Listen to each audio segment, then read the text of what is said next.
بسم اللہ الرحمن الرحیم۔ السلام علیکم۔ پروگرام الکلام میں خوش آمدید۔ میں ہوں آپ کا میزبان محمد شعیب رضا۔ ناظرین کرام، یہ پروگرام جو سٹی نیوز نیٹ ورک اور ادارہ فکر جدید کے اشتراک سے ترتیب دیا گیا ہے، اس پروگرام کی جو آج کی نشست ہے اس کے پہلے حصہ میں ہم حسب سابق قرآن کریم کی کچھ آیات کو سمجھنے کی کوشش کریں گے اور اس کے ساتھ ساتھ کچھ بہت اہم سوالات کو پروگرام کا حصہ بنائیں گے۔ ہمارے ساتھ شریک گفتگو ہیں جناب محمد امانت رسول صاحب۔ امانت صاحب خوش آمدید، بہت شکریہ آپ کے وقت کا۔ میری معاونت کے لیے موجود ہے جناب شارق رسول۔ شارق تھینک یو سو مچ۔ امانت صاحب، ہم گفتگو کر رہے تھے سورۃ الشعراء، اور سورۃ الشعراء میں پچھلے کچھ پروگرام سے ہم نے جہاں پہ حضرت موسیٰ علیہ السلام اور فرعون کا جو واقعہ ہے، پورا قرآن اس کو مختلف جگہ پہ بیان کر رہا ہے، تو اب موسیٰ علیہ السلام فرعون کے دربار میں موجود ہیں اور وہ مکالمہ ہو رہا ہے۔ اس سے پہلے کہ آپ اپنی گفتگو شروع کریں، آیات پڑھیں اور اس کا مفہوم بیان کریں، میں ایک سوال اگر آپ کے سامنے رکھ دوں تاکہ اس سے ہم ابتدا کر لیں اور پھر آیات کو سمجھنے کی کوشش کریں۔ آیت نمبر 32، فَأَلْقَىٰ عَصَاهُ، یعنی وہ عصا کا پھینکنا۔ اب وہ عصا ہے جس کا ذکر حضرت موسیٰ علیہ السلام کا جو عصا ہے اس کا ذکر قرآن کریم میں مختلف جگہ پہ ہمیں ملتا ہے۔ اب یہ عصا، اس کے بارے میں مختلف روایات ہیں۔ کچھ لوگ کہتے ہیں کہ یہ جنت سے آیا تھا، کچھ لوگ کہتے ہیں یہ موسیٰ علیہ السلام نے وہاں سے ہی کہیں سے حاصل کیا تھا، اور جب وہ بکریاں جو ہے نا وہ چراتے تھے، بکریوں کی دیکھ بھال کرتے تھے، تو وہاں پہ انہوں نے اس عصا کو لیا تھا اور اس کا استعمال کیا تھا۔ آپ بتائیے گا کہ یہ عصا کہاں سے آیا تھا؟ جنت سے آیا تھا، وہاں سے کہیں سے وہ حضرت موسیٰ علیہ السلام نے لیا تھا، اور آج کل یہ جو عصا ہے یہ کہاں پہ ہے؟ کیونکہ بہت سے لوگ یہ بھی کہتے ہیں کہ یہ عصا کسی میوزیم کے اندر موجود ہے، اور کچھ روایتیں ایسی ہیں کہ تین میوزیمز کے اندر یہ عصا موجود ہے، تو پھر کون سا صحیح ہے؟ قرآن مجید تو اس حوالے سے خاموش ہے، کیونکہ قرآن مجید ان جزئیات میں نہیں جاتا، اور جو اصل قرآن کا مقصد ہے وہ ہدایت اور رہنمائی ہے اور تذکیر ہے، انسان کو آگاہ کرنا ہے کہ وہ اس دنیا میں ہے، فانی ہے، اور اس دنیا کے بعد اس کی اگلی منزل ہے جو خدا کی بارگاہ میں اس نے حاضر ہونا ہے، جواب دینا ہے۔ تو لہٰذا قرآن میں تو یہ ذکر نہیں ہے، اور احادیث میں بھی جو آپ نے دو سوال اٹھائے ہیں ان کا کوئی حدیث میں بھی ہمیں ذکر نہیں ملتا۔ یہ اسرائیلی روایات یا ہمارے بعد مفسرین نے ایسی باتوں کو بیان کیا ہے۔ ایک تو یہ ہے کہ آدم علیہ السلام سے یہ عصا چلا اور حضرت موسیٰ علیہ السلام تک پہنچا، ٹھیک ہے، یہ بھی ایک روایت بیان کی جاتی ہے۔ دوسرا، جیسے آپ نے کہا کہ جنت سے عصا آیا، اب انسانی مزاج ہے کہ وہ ان چیزوں کی کریوسٹی، تجسس رکھتا ہے، اور اس کی تسکین اور اس کے علاج کے لیے پھر ہمارے ہاں روایات بھی گھڑ لی گئی۔ جیسے مثال کے طور پر آپ دیکھیے کہ اگر رات سوتے ہوئے بچے کو جب ماں کہانی سناتی یا باپ سناتا ہے تو وہ سوالات اٹھاتا ہے نا، بالکل۔ اب ان سوالات کے جو جوابات ہوتے ہیں وہ ماں باپ فرضی دے رہے ہوتے ہیں، ہاں جی، جو ان کے ذہن میں آ رہے ہوتے ہیں وہ، تاکہ سننے والا جو بچہ ہے وہ مطمئن ہو جائے، محسوس ہو سکے۔ اب اگر یعنی وہ یہ کہیں کہ نہیں بیٹا یہ آگے کچھ نہیں پوچھنا، آپ نے تو بات نہیں کرنی آگے، تو وہ پھر اس کی جو کریوسٹی ہے، تجسس ہے، وہ اس کا ختم ہو جاتا ہے، اس کی دلچسپی ختم ہو جاتی ہے۔ تو لہٰذا ہمارے جو داستان گو ہیں، کہانیاں گھڑنے والے لوگ ہیں، انہوں نے پھر یہ سوالات جو انسان کے ذہن میں پیدا ہوئے تو انہوں نے کوئی نہ کوئی اس کا جواب گھڑ لیا تاکہ لوگ مطمئن ہو جائیں، اور ان کی جو ان کے اندر جو ایک احساس ہوتا ہے، ایک دلچسپی ہوتی ہے، ایک تفریح ہوتی ہے، وہ قائم رہے۔ تو لہٰذا ایک تو یہ ہے کہ ہمیں کوئی ایسی سند نہیں ملی، مستند بات کوئی ہمارے پاس اس حوالے سے نہیں ہے، اور دوسری بات جو آپ نے کہی کہ اب وہ عصا کہاں ہے، تو اس کے بارے میں بھی ہمیں پتہ نہیں ہے۔ باقی یہ کہ دیکھیے انبیاء علیہ السلام کے جو تبرکات ہیں یا ان کے جو وہ اشیاء جو انہوں نے استعمال فرمائی تھی، وہ دعویٰ ہے لوگوں کا کہ میوزیم میں موجود ہیں۔ حضور صلی اللہ علیہ وسلم کی ذات اقدس سے متعلق جو تبرکات ہیں، ہاں جی، اس پر اگر آپ تحقیق کیجئے تو اس کے بارے میں بھی آپ کو معلوم ہوگا کہ ایک تو تبرکات وہ ہیں کہ رسول اللہ صلی اللہ علیہ وسلم کے صحابہ نے کہا کہ یہ مرتے وقت یہ ہمیں دے دیے جائیں، رسول اللہ صلی اللہ علیہ وسلم، یعنی بال ہیں، بال مبارک ہیں تو آنکھوں پہ رکھ دیا جائے، کوئی آپ کا جبہ ہے، کوئی آپ کا کپڑا ہے تو کہا کہ ہمیں یہ کفن کے طور پر استعمال کر لیا جائے ہمارے پہ، ٹھیک ہے۔ بعد نے کچھ کہا، بعد نے کچھ کہا۔ ایک تو اکثر جو تبرکات ہیں وہ صحابہ کے ساتھ ویسے ہی ان کی قبروں میں چلے گئے، ٹھیک ہے۔ دوسری بات یہ ہے کہ جب یہ فتوحات ہوئی شکست و ریخت کا معاملہ ہوا اور جب یہ تاخت و تاراج جس کو ہم کہتے ہیں وہ ہوا، تو اس وقت بھی یہ بہت کچھ جو ہے یہ نہیں مل سکا ایسے ہی. لیکن بہرحال لوگوں کا یہ دعویٰ ہوتا ہے، جیسے ترکی استنبول میں چلے جائیے وہاں پر بھی میوزیم میں بہت کچھ رکھا ہوا ہے. تو لہٰذا انبیاء علیہم السلام کے جو تبرکات ہیں یا ان کے استعمال شدہ جو چیزیں ہیں ان کے بارے میں کوئی اتھینٹک کوئی بھی نہیں ہے، لیکن چونکہ لوگوں کی جذباتی وابستگی ان چیزوں سے ہوتی ہے تو پھر اس کو نعوذ باللہ من ذالک پھر اس کو بعد لوگ اس طریقے سے استعمال کرتے ہیں، یا لوگوں کی جو عقیدت ہوتی ہے، جذباتیت ہوتی ہے، ان کو اپنی طرف متوجہ کرنے کے لیے پھر یہ چیزیں دکھاتے ہیں. پاکستان میں بھی بہت سے لوگ ہیں اس کے دعوے دار ہیں کہ جی ہمارے پاس یہ چیزیں، یہ تبرکات موجود ہیں. بالکل. تو اگر آپ تھوڑی سی دنیا میں تحقیق کر لیں تو آپ مجھے بتائیے کہ اتنے تبرکات کہاں سے آ گئے کہ پاکستان میں بھی بے شمار لوگ ہیں جن کے پاس تبرکات ہیں. اب اسلامی ملکوں میں چلے جائیے، لوگ کے وہاں پہ بھی بہت سے تبرکات ہیں. تو لہٰذا یہ بات جو ہے یہ احتیاط کی بات ہے کہ اس طرح کوئی بات ہو، کوئی چیز ہو انبیاء کی طرف منسوب کرنا اس کی جواب دہی ہے خدا کی بارگاہ میں. رسول اللہ صلی اللہ علیہ وسلم نے بڑی وعید اس بارے میں سنائی ہے کہ کوئی بات رسول اللہ کی طرف منسوب کر دی جائے، جھوٹی موٹی بات، تو آپ نے فرمایا اس کا ٹھکانہ جہنم ہے. اسی طرح اشیاء اور یہ تبرکات رسول اللہ کی طرف منسوب کر دینا، تو یہ بھی اس بارے میں مسلمانوں کو احتیاط کرنی چاہیے. یعنی ہمیں لگتا ہے کہ یہ زیادہ تر داستان گوئی والے معاملے کے اندر اس طرح کی چیزیں جی بالکل ایسے ہی ہے، بالکل ایسے. امان صاحب آیت تلاوت کیجیے گا. آیت نمبر 34 ہے سورۃ الشعراء کی. فرمایا، اللہ پاک فرماتا ہے قال للملئ حولہ ان ھذا لساحر علیم. اب جب حضرت موسیٰ علیہ السلام نے اپنی 2 آیات یا 2 معجزات جب دکھا دیے، اب فرعون نے کہا کہ بھئی اس کے لیے باقاعدہ طور پر کوئی اجتماع کیا جائے، اور وہ دن ان کے عید کا دن بھی تھا، چھٹی کا دن بھی تھا اور تفریح کا دن بھی تھا، تو وہ دن مقرر کر لیا گیا. اب فرعون کہتا ہے للملئ حولہ، ان سرداروں سے جو اس کے آس پاس ہیں، اس کے وزراء ہیں، درباری ہیں، بڑے عہدوں پر جو فائز لوگ ہیں، کہا کہ ان ھذا لساحر علیم، کہ بے شک یہ شخص یقیناً جادوگر ہے، علیم ہے. بڑا علیم قرآن مجید میں ماہر کے معنی میں استعمال ہوا ہے. ٹھیک ہے. جیسے حضرت یوسف علیہ السلام نے بھی کہا کہ حفیظ علیم، انی حفیظ علیم، کہ بے شک میں ایماندار بھی ہوں اور میں ماہر بھی ہوں. ٹھیک ہے. تو جو ملک کے مصر کے خزانے ہیں یا آپ میرے سپرد کر دیجیے، یعنی مجھے وزیر خزانہ بنا دیجیے تو میں اس نظام کو بہتر طریقے سے چلا سکتا ہوں. تو یہاں پر بھی علیم کا مطلب یہی ہے کہ ماہر، کہ بے شک یہ تو یقیناً ماہر جادوگر ہے. یرید ان یخرجکم من ارضکم بسحری، وہ چاہتا ہے کہ تمہیں وہ نکال دے تمہاری زمین سے، تمہارے ملک سے، اپنے جادو کے ذریعے سے. فماذا تامرون، تمہارا کیا مشورہ ہے، تم کیا مشورہ دیتے ہو.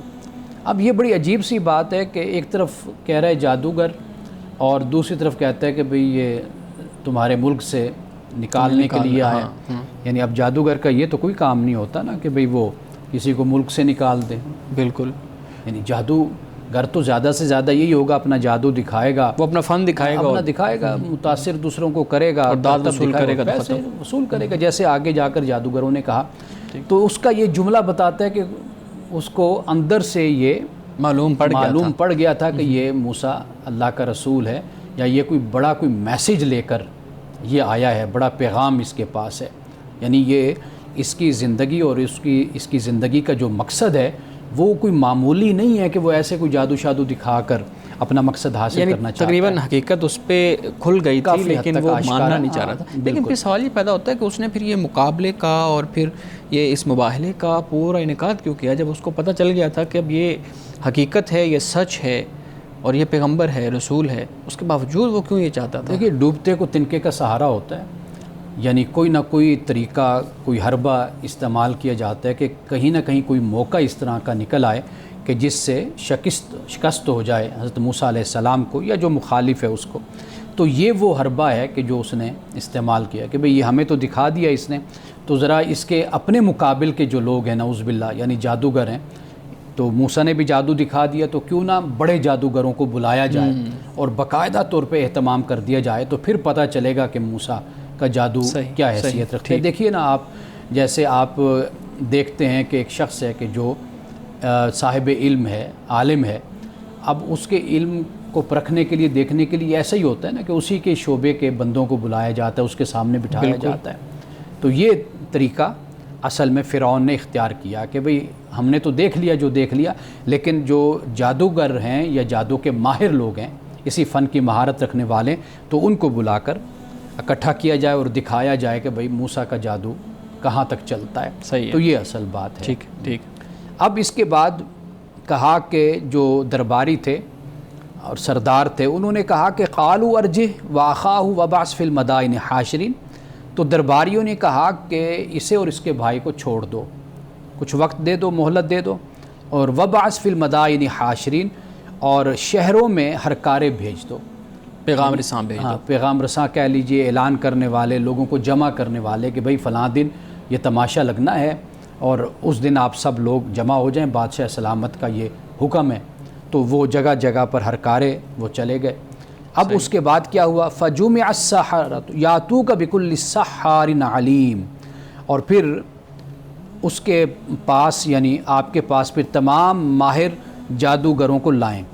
یعنی فرعون سے کہا کہ وہ پھر جب ہرکارے پھریں گے، اعلان کریں گے، لوگوں کو بتائیں گے کہ فلاں دن اور فلاں وقت تم لوگوں نے آنا ہے، تو لہٰذا پھر اس کے بعد یہ ہوگا کہ یہ سارے ماہر جادوگر آپ کے پاس یہاں پر اکٹھے ہو جائیں گے. ٹھیک ہے. فجمع السحرۃ لمیقات یوم معلوم. تو پھر کیا ہوا کہ جادوگر ایک دن مقررہ وقت پر اکٹھا کیے گئے. یہ وہی دن جس کو عید شمار کیا عید جا کا رہا دن آپ کہہ لیجیے، وہ دن. تو وہاں پر پھر یہ سارے کے سارے جادوگر دن اور وقت جو اعلان ہوا تھا اس کے مطابق وہ سارے جمع ہو گئے. وقیل للناس هل انتم مجتمعون.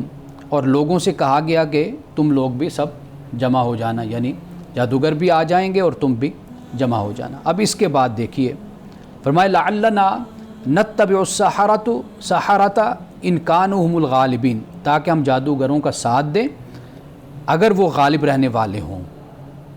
یعنی جادوگروں کو اکٹھا کریں گے تو ان کا ہم ساتھ دیں گے موسیٰ کے خلاف. فلما جاء السحرۃ قالوا لفرعون. تو جب جادوگر آ گئے تو انہوں نے فرعون سے کہا کہ این لنا لاجرا، کہ ہمارے لیے کیا کوئی انعام بھی ہے، یعنی ہم جو آپ جادو دکھائیں گے تو کوئی انعام. ان کننا نحن الغالبین، اگر ہم غالب آ جائیں تو. قال نعم. فرعون نے کہا کیوں نہیں. وانکم اذا لمن المقربین. صرف انعام تک معاملہ نہیں ہے بلکہ ہم آپ کو اپنا قرب بھی، بادشاہ نے کہا فرعون نے کہ بھی ہم آپ کو اپنا مقرب بنا لیں گے، خاص وزیر اور خاص جو ہے نا وہ نمائندہ ہم بنا لیں گے. اچھا یہ بھی ایک پھر چیز ذہن میں آتی ہے نا کہ جیسے ہم پہلے بات کر رہے تھے کہ جب اس کے سامنے حقیقت واضح ہو گئی تھی بادشاہ کے سامنے، فرعون کے سامنے، اس کے باوجود وہ یہ کیوں چاہتا تھا کہ مباہلہ اور مقابلہ ہو اور سب کے سامنے یہ چیز ہو. اب ایک طرف پہلے موسیٰ علیہ السلام بات کر رہے ہیں کہ بنی اسرائیل کو میری طرف بھیج دو، یعنی میرے ساتھ بھیج دو تاکہ ہم اپنی خدا کی عبادت کے لیے، شکرانے کے لیے جائیں. اب دوسری طرف اسی اس میں گفتگو کے اندر فرعون اس اندیشے کا اظہار کر رہا ہے کہ یہ چاہتا ہے، یعنی موسیٰ علیہ السلام یہ چاہتے ہیں کہ تمہیں تمہارے ملک سے نکال دے. پہلے موسیٰ علیہ السلام یہ کہہ رہے تھے کہ بنی اسرائیل کو میرے ساتھ بھیج دو، اور دوسرے ہی لمحے فرعون یہ کہہ رہا ہے کہ یہ چاہتا ہے کہ یہ جو قبطی قوم ہے، فرعون ہے یا اس کے درباری ہیں، ان کو اس سے نکال دیا جائے. تو جو بدحواسی ہے یا جو ناکامی کے آثار تھے وہ فرعون کو تو اس وقت ظاہر ہونا شروع ہو گئے تھے نا، وہ بدحواس ہو گیا تھا. کہیں پہ کوئی اور بات ہو رہی ہے، کہیں پہ کوئی اور بات ہو رہی ہے، پھر یہ حقیقت واضح ہو گئی اس کے باوجود وہ جادوگروں کو بلانا. تو یہ ڈرامی صرف اپنے اقتدار کو طول دینے کے لیے تھی یا جو عوام یا پبلک تھی اس کا بھی اس کو ساتھ حاصل تھا؟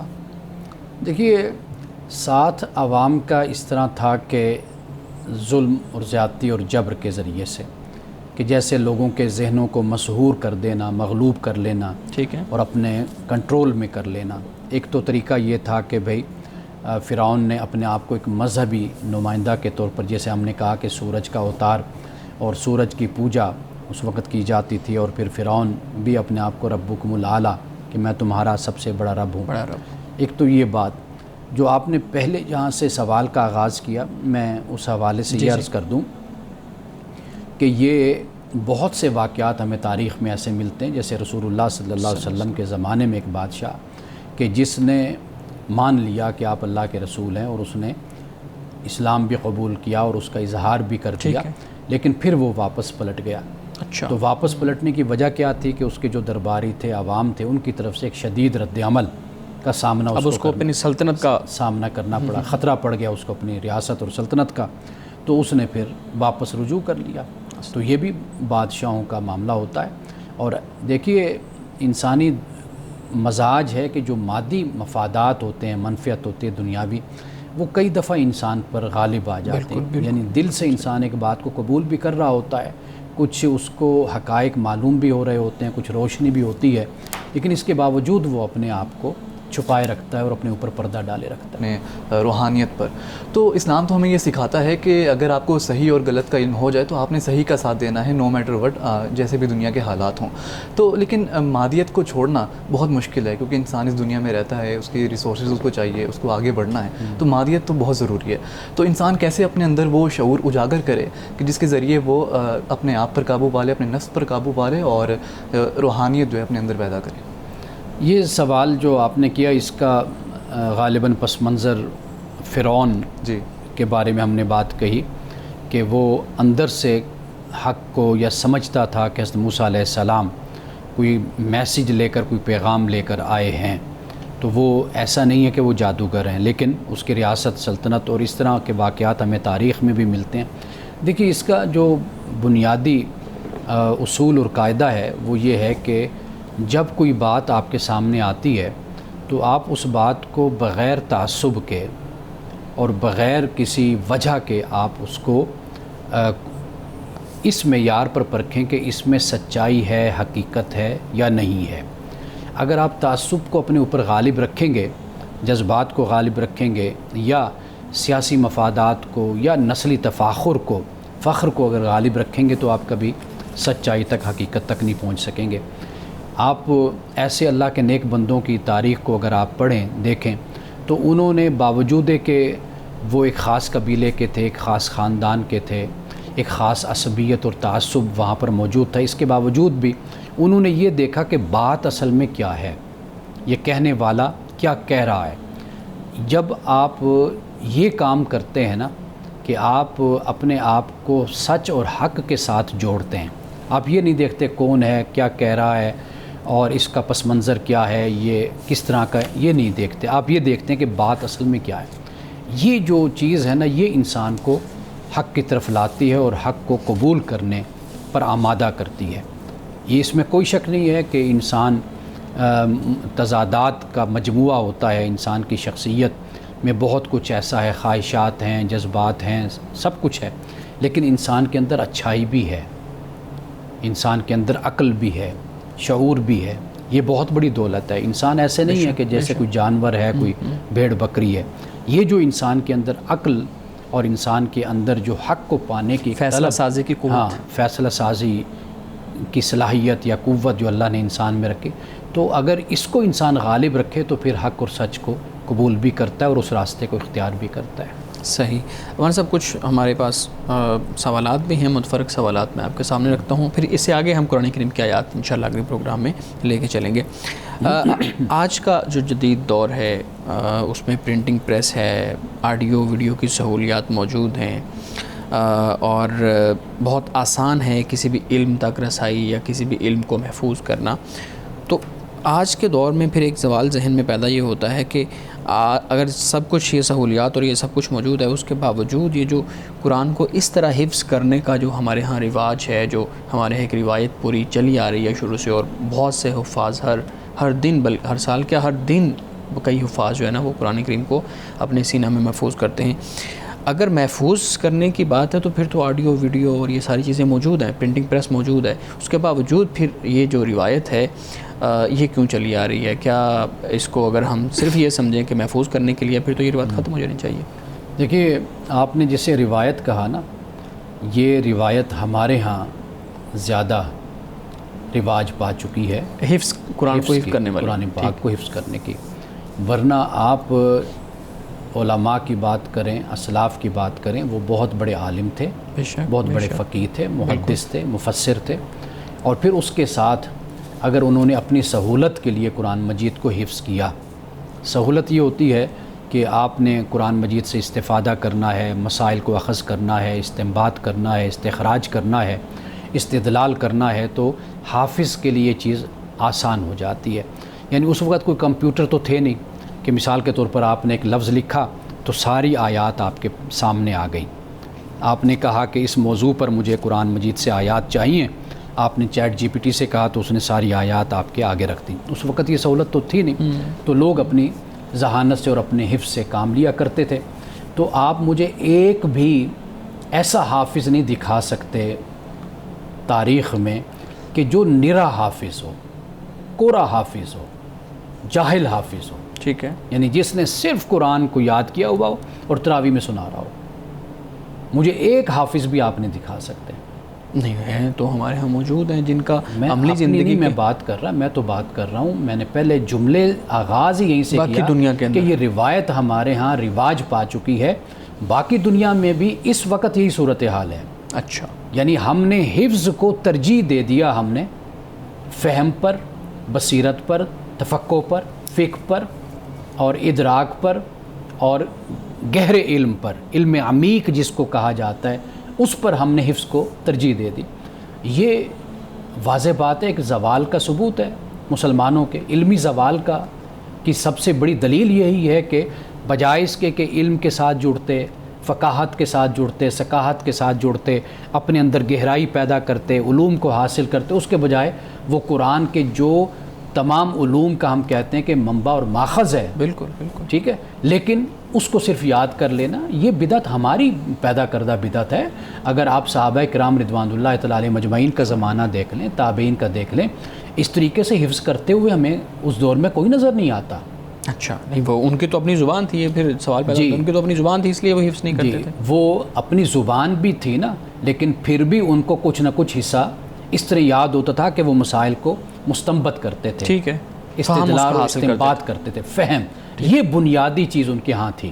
ہاں اگر حفظ مثال کے طور پر کسی نے کیا، لیکن وہ نرا حافظ نہیں ہے، وہ بہت بڑا عالم ہے، بہت بڑا فقیہ ہے، بالکل ٹھیک ہے، بہت قابل انسان ہے جس سے امت نے بڑا استفادہ کیا ہے.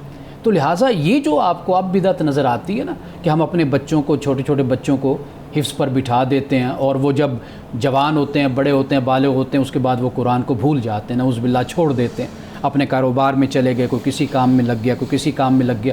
میں نے تو اکثریت ایسی دیکھی ہے کہ جن کو ماں باپ نے دباؤ سے کہہ لیجئے، یا وہ چھوٹے تھے تو ان کو جا کر مسجد مدرسے میں بٹھا دیا، خواہش کی تکمیل کے اپنی لیے، خواہش کے لیے بٹھا دیا، اور پھر اس کے بعد جب وہ جوان ہوئے تو وہ قرآن مجید کو بھول گئے. اچھا پھر اس حوالے سے جو احادیث کوٹ کی جاتی ہیں ان میں قرآن مجید کا فہم بھی شامل ہے، قرآن مجید پر عمل کرنا بھی شامل ہے، پھر اس کے ساتھ حفظ بھی شامل ہے. صحیح صحیح. یہ جو ہمارے ہاں طریقہ رائج ہوا ہے نا، اس کا تو کوئی بھی ثبوت نہیں ہے، نہ قرآن سے، نہ حدیث سے، نہ صحابہ کی زندگیوں سے، نہ تابعین سے، نہ تابع تابعین سے. ہم تو یہ سمجھتے ہیں کہ جو حافظ ہے وہ ایک معیار ہے، اور جو جس نے حفظ کر لیا ہے اب وہ اس ایسے معیار پہ پہنچ گیا ہے کہ اب اس کو باقی سب لوگوں سے زیادہ اہمیت، اور چاہے اس کو فہم اس کا حاصل ہوا یا نہیں ہوا، چاہے وہ اس پہ عمل کر رہا ہے یا نہیں کر رہا، چاہے اس کی اپنی زندگی جو عملی طور پہ ہے وہ اس کا عملی مظہر بن رہی ہے یا نہیں بن رہی.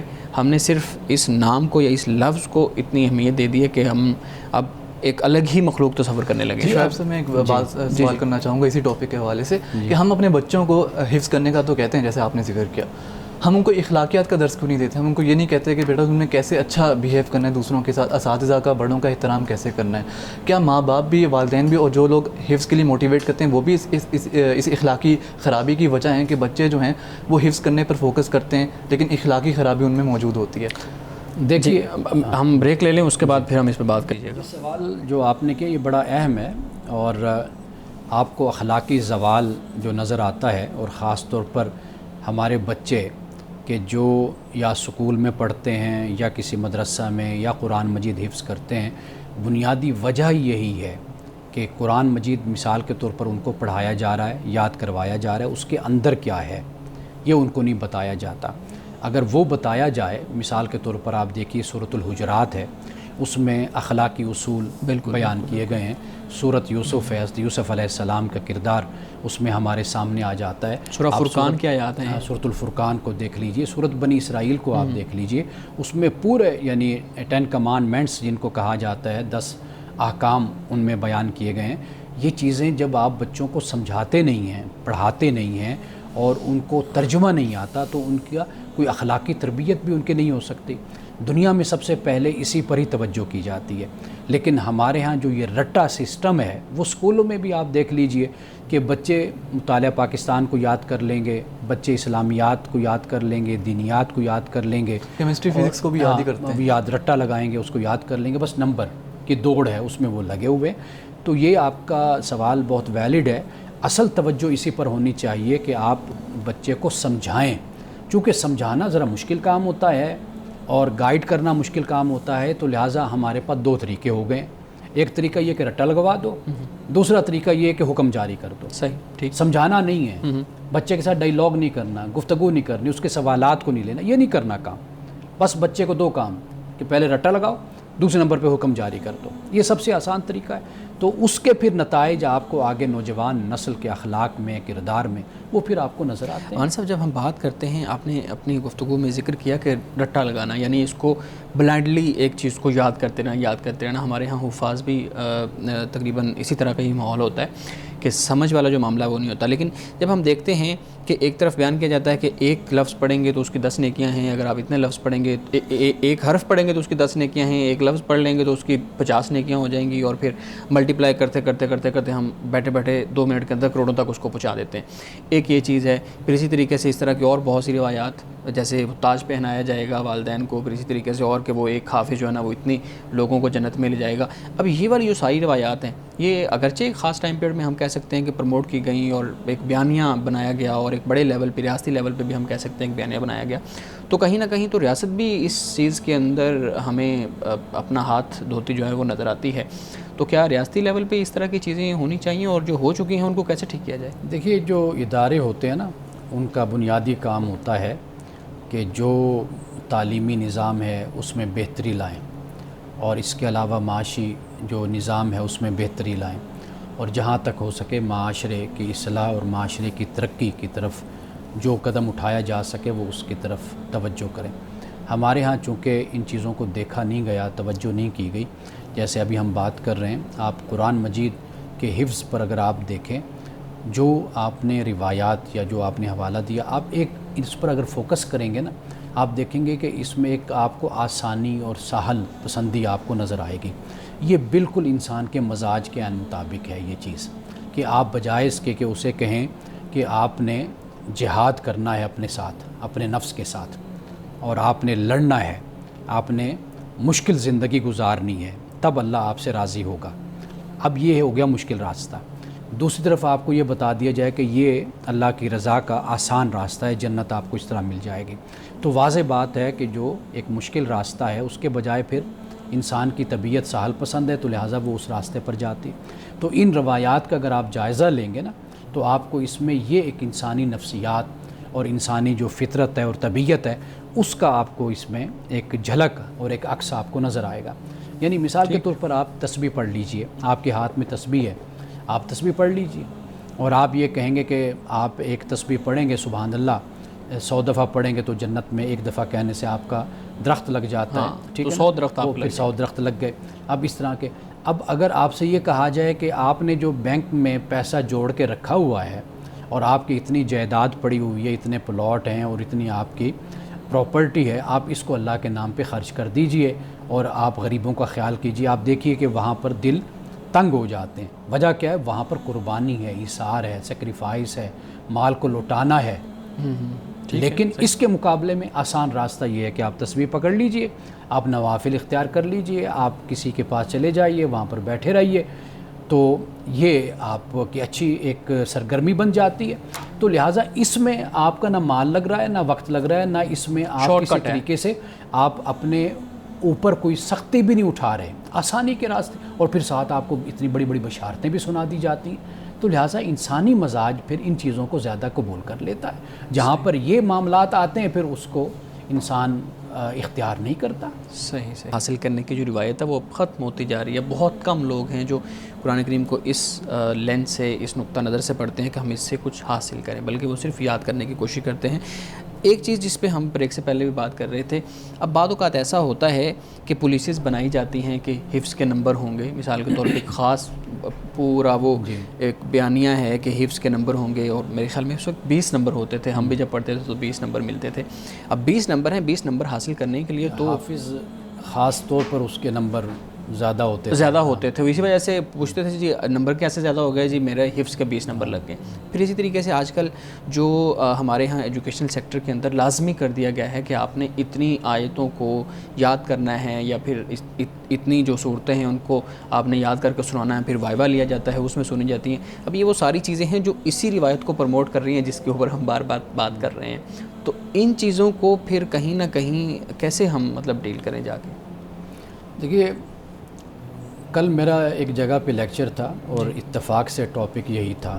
صحیح ہے کہ دین میں ترجیحات کا فہم.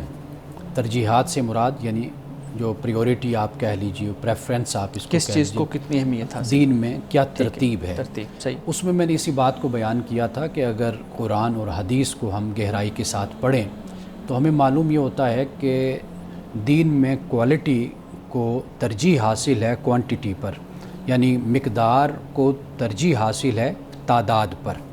اسی طریقے سے علم کو ترجیح حاصل ہے عمل پر، اور اسی طریقے سے جو فہم ہے اس کو ترجیح حاصل ہے حفظ پر. ہماری بدقسمتی یہ ہے کہ ہمارے اپنے ادارے، اپنے مدارس حفظ کو زیادہ پروموٹ کرتے ہیں. یعنی آپ معاشرے کو بھی دیکھ لیجئے نا، ایک طرف وہ بچہ جو قرآن حفظ کر لیتا ہے، دوسری طرف وہ بچہ جو دین کا نوجوان عالم بنتا ہے، عالم کی وہ قدر نہیں ہے، وہ عزت نہیں ہے. یعنی جب وہ فاضل بن جاتا ہے تو اس کا وہ مقام اور مرتبہ نہیں ہوتا جو مقام اور مرتبہ ایک حفظ کرنے والے کا، ایک حافظ کا ہوتا ہے. تو آپ معاشرے کا جو چال چلن ہے آپ اس کو بھی دیکھیے نا. اور اسی طرح ہماری جو پالیسیز بنتی ہیں تعلیمی حوالے سے، وہ آج تک، یعنی آپ اس پورے گزشتہ 30-40 سال کو اگر آپ اٹھا کر دیکھیں، اس میں آپ کو یہی پالیسی نظر آئے گی کہ جو حفظ کرنے والا ہے اس کو زیادہ مارکس ملیں گے، جو حافظ نہیں ہے تو وہ کم ہوں گے اس کے. بالکل. اچھا، حالانکہ سب سے بڑی چیز یہ ہونی چاہیے کہ انسان کا فہم، اس کی فقہ تفقہ جس کو کہتے ہیں، تو یہ سب سے اہم ہے. یعنی اگر آپ کسی بچے سے، نوجوان سے قرآن مجید کے بارے میں پوچھیں، آیات کے بارے میں پوچھیں، صورتوں کے بارے میں پوچھیں، اللہ کے احکام کے بارے میں پوچھیں، وہ جو اپنے مطالعہ سے، اپنے فہم سے جواب دے تو اصل اس کی بنیاد پر اس کی پوزیشن ہونی چاہیے. لیکن ہمارے ہاں چونکہ رٹا سسٹم کو سپورٹ ہمیشہ کیا گیا ہے. اب آپ دیکھیے کہ اسکولوں میں، کالجوں میں اب ایک ہی لاٹھی سے سارے بچوں کو ہانکا جاتا ہے، یعنی ان کے ساتھ ایک ہی معیار رکھ کر ایک طرح سب کو پرکھا جاتا ہے سب کے ساتھ. اور ہم نے یہ دیکھا ہے کہ جو بچے کلاس میں اسکول میں نالائق ہوتے ہیں، وہ جیسے اسکول سے نکلتے ہیں اور باہر کی زندگی میں جاتے ہیں، وہ ان بچوں سے کہیں آگے ہوتے ہیں جو نمبر لینے والے ہوتے ہیں، وہ کسی اور شعبہ میں زیادہ آگے ترقی کر جاتے ہیں. تو میرا خیال ہے کہ یہ ہمارے جو تعلیمی نظام ہے اس کی بھی یہ بہت بڑی غلطی ہے اور کمزوری ہے. اور پھر ہمارا جو سوشل سیٹ اپ ہے اس کو بھی درست اس طرح کرنے کی ضرورت ہے کہ علمیت کی، علماء کی، اہل علم کی، اسکالرز کی، ان کی زیادہ قدر ہونی چاہیے، بجائے اس کے کہ جو یاد کر لیتا ہے اور پھر اس کو پتہ بھی نہیں ہے کہ اس کے اندر ہے کیا، میں نے عمل کیا کرنا ہے. تو میرا خیال ہے کہ جب تک ہم اپنی اس پریورٹیز کو چینج نہیں کریں گے نا تو ہمارے معاشرے میں کبھی تبدیلی رونما نہیں ہو سکے گی. ٹھیک ہے. اچھا، یہ بھی بتائیے گا کہ یہ ہم اداروں کی بات کر رہے تھے، ابھی بھی اگر ہم دیکھیں تو معاشرے کے اندر حفظ کے ادارے زیادہ کھلتے ہیں بنسبت اس کے کہ اس کے فہم کے کوئی کورسز ہوں، کوئی اس طرح کی چیزیں ہوں.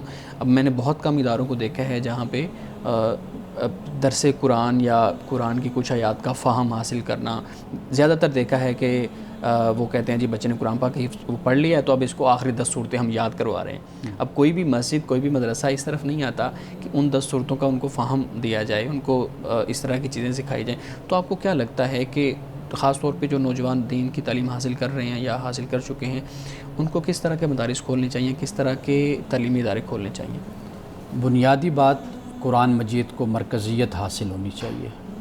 ٹھیک، اس کے فہم کو مرکزیت حاصل ہونی چاہیے. یعنی قرآن مجید کو مرکزیت سے مراد یہی ہے کہ قرآن کا فہم، اس کی فقہ اور اس کی انڈرسٹینڈنگ، اس کو بنیادی طور پر اہمیت حاصل ہونی چاہیے. اور پھر قرآن کا فہم جب ہے تو پھر اس کو اپنے زمانے اور اپنے حالات اور اپنے سماج کی کی اصلاح کے لیے پھر اس کو سامنے لانا چاہیے، اور پھر یہ ہے کہ جو جدید تقاضے ہیں جدید زمانے کے، پھر اس کے مطابق لوگوں کو گائیڈ کیا جائے، لوگوں کو بتایا جائے۔ یہ 2-3 کام ایسے ہیں کہ جو بنیادی طور پر ہمارے نظر میں ہونے چاہیے اور سر فہرست ان کو شامل کیا جانا چاہیے۔ صحیح۔ مولانا صاحب حدیث مبارکہ بیان کیجیے گا۔ صحیح مسلم کی حدیث ہے، رسول اللہ صلی اللہ علیہ وسلم نے فرمایا کہ کسی بھی نیکی کو حقیر نہ سمجھو، یعنی آپ نے اپنے صحابہ کو آپ نے یہ نصیحت فرمائی کہ کسی بھی نیکی کو حقیر نہ سمجھو، خواہ وہ اپنے بھائی سے مسکراتے چہرے کے ساتھ ملنا ہی کیوں نہ ہو۔ یعنی ہم بعض اوقات کوئی چھوٹے کام کو وہ اچھا ہوتا ہے اس کو ترک کر دیتے ہیں، چھوڑ دیتے ہیں اور سمجھتے ہیں کہ اس کی کیا اہمیت ہے۔ آپ نے فرمایا کہ کسی بھی نیکی کو، چھوٹی سی چھوٹی نیکی کو حقیر نہ سمجھو، خواہ مسکراتے چہرے کے ساتھ اپنے بھائی سے ملنا ہی کیوں نہ ہو۔ یعنی اس کا بھی بڑا اجر بھی ہے اور اس کا بڑا اثر بھی ہے۔ ناظرین کرام، اس دعا کے ساتھ اپنے پروگرام کا اختتام کریں گے۔ اللہ رب العزت حسن کلام اور تاثیر کلام عطا فرمائے، ہماری زبان کے گروں کو کھول دے اور سننے والوں تک خیر کا پیغام پہنچے۔ اجازت دیجیے، خدا حافظ۔